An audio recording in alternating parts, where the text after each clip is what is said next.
लोगों के नर्क पर बनी फिल्में तो खूब हिट हुई।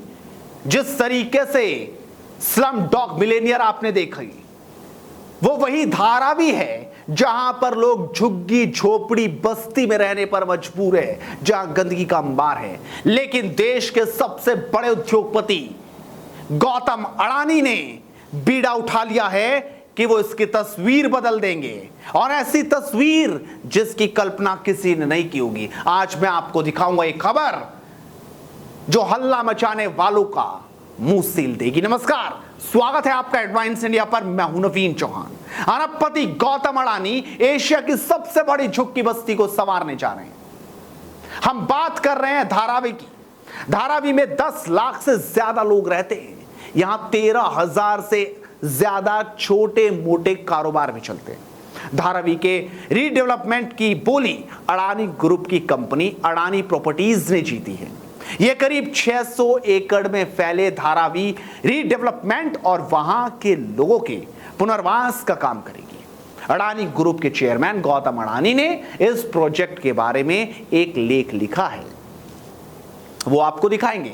एशिया की सबसे बड़ी झुग्गी बस्ती के रूप में मशहूर धारावी को जल्द ही नया रंग रूप मिलने वाला है। धारावी के पुनर्विकास की तैयारियां पूरी हो चुकी है और इसे राज्य सरकार की ओर से अंतिम मंजूरी दी जा चुकी है। धारावी के पुनर्विकास का प्रोजेक्ट भारत के सबसे बड़े और सबसे अमीर व्यक्ति गौतम अडानी के अडानी समूह को मिला है। अंतिम मंजूरी मिलने के बाद गौतम अडानी ने भरोसा जाहिर किया है कि इस प्रोजेक्ट से धारावी का कायाकल्प हो जाएगा। उन्होंने साफ कह दिया कि ऐसा बनाएंगे कि पहचान भी नहीं पाओगे। गौतम अडानी ने कंपनी के निवेशकों और शेयर धारकों को संबोधित करते हुए एक पत्र लिखा, जिसमें उन्होंने धारावी प्रोजेक्ट को लेकर विस्तार से बात की। अडानी ने लिखा कि पूर्व हैवीवेट विश्व बॉक्सिंग चैंपियन माइक टायसन एक समय अपने जीवन काल में भारत के 2 स्थानों पर जाने के लिए विशेष तौर पर इच्छुक थे, एक ताजमहल और दूसरा धारावी। दुनिया की सबसे बड़ी झुग्गी बस्ती के तौर पर पहचान रखने वाले धारावी से मेरा पहला वास्ता 70 के दशक के अंत में तब पड़ा था जब देश के तमाम युवाओं की तरह मैंने भी जीवन में कुछ कर गुजरने का सपना लिए मुंबई में कदम रखा था। यह सपना हीरो के कारोबार में कुछ बड़ा कर दिखाने का था। आपाधापी के उस दौर में ही मेरा वास्ता धारावी से भी पड़ा, एक ऐसा रहवासी इलाका जहां इंसानों की भीड़ घोर अमानवीय और प्रतिकूल परिस्थितियों में रहते हुए अपने आप को और अपने सपनों को जिंदा रखने के लिए लगातार संघर्ष करते रहते। उस समय भी धारावी एक ऐसा जन समुद्र था जिसमें देश भर की विविध मान्यताएं, संस्कृतियां और भाषाएं मिलती जाती हैं और फिर एक सार भी हो जाती हैं। अडानी ने लिखा कि गुदड़ी के लाल की तर्ज पर यहाँ की बेहद संकरी और लगभग हवाविहीन गलियों में आहत और अचंभित कर देने वाले दृश्य आम हैं। यहाँ रहने वालों से आपके सवाल और उत्तर देश की किसी भी भाषा में तुरंत मिल जाएगा, लेकिन उन्हें साफ सफाई, शुद्ध पानी और स्वच्छ हवा यहाँ कम मिलेगी। बाकी बड़ा सवाल है, इसका उत्तर दशकों तक उन्हें नहीं मिला। वाकई वहां का जीवन इतना नरकपूर्ण है कि किसी ने सोचा भी नहीं। धारावी की इस हकीकत ने मुझे हमेशा प्रेरित किया और परेशान दोनों रखा। अडानी कहते हैं, दरअसल ये जीवन की जमीनी सच्चाई से परिचय का बड़ा अवसर रहा है।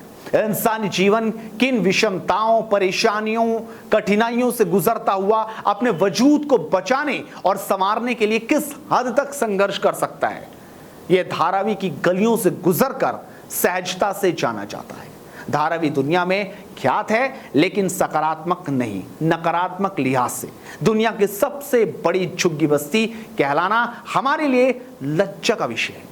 गौतम अडानी आगे कहते हैं कि वहां नागरिक जीवन जी रहे लोगों को इस त्रासदी से उबारने की जिम्मेदारी सरकार और समाज के सामर्थ्यवान तबके को मिलकर उठानी ही चाहिए। यह विचार मेरे दिमाग में तब तक हथौड़े की तरह बजता था जब मैं विमान से मुंबई एयरपोर्ट पर उतर रहा होता था, लेकिन कब और कैसे, इस सवाल का उत्तर खोज पाने में असफलता ही हाथ लगती थी।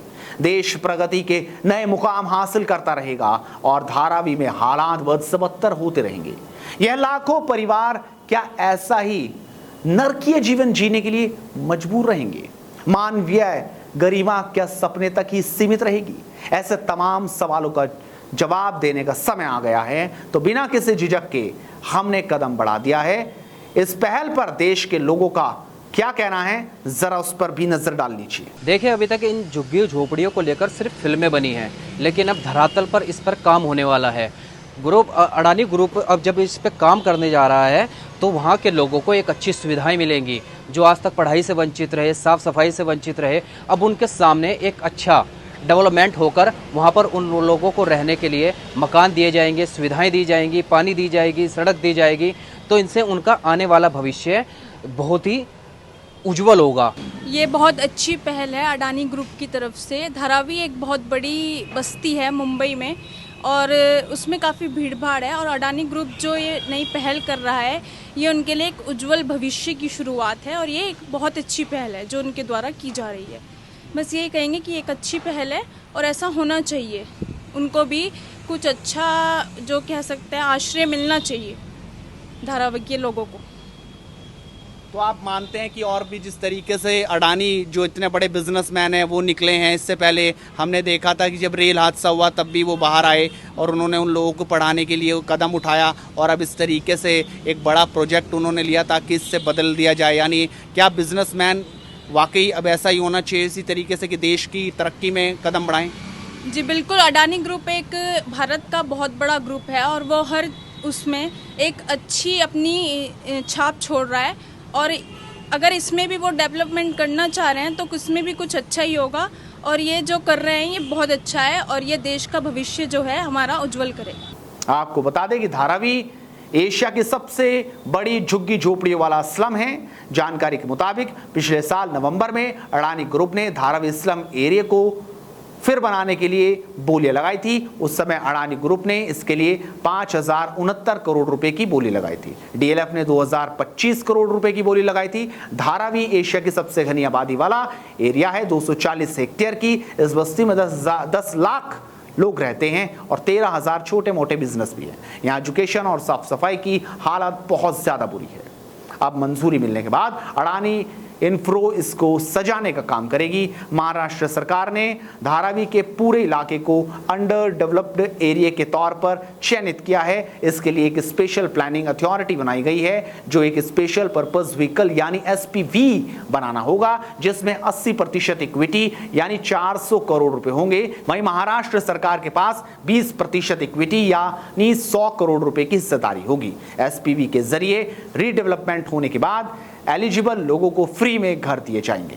यानी आप समझ सकते हैं कि आखिरकार एक बड़ी पहल अब ये हो रही है, और जिस तरीके से अडानी समूह इसके लिए आगे बढ़ा है, इसके लिए बोली भारी भरकम लगी है, और अब इसको सजाने और संवारने का काम भी उन्हीं का है। यानी समझा जा सकता है कि जो बड़ी बड़ी फिल्में इस स्लम एरिया पर बनती थी शायद अब अच्छाई पे भी बनेगी। उम्मीद तो ऐसी की जा सकती है, क्योंकि इससे पहले तो झुग्गी झोपड़ियों वाला ही वो एरिया कहा जाता था। अब धारावी की किस्मत जरूर बदलेगी। आप अपनी राय रखिए कि आपको क्या लगता है, क्या वाकई इसी तरीके से किस्मत बदलेगी और अडानी का ये कदम कैसा है? साथ इस वीडियो को शेयर जरूर कीजिए और लगातार जुड़ रहिए हेडलाइंस इंडिया के साथ, क्योंकि मुद्दे की बात इसी तरीके से बदस्तूर जारी रहेगी। नमस्कार।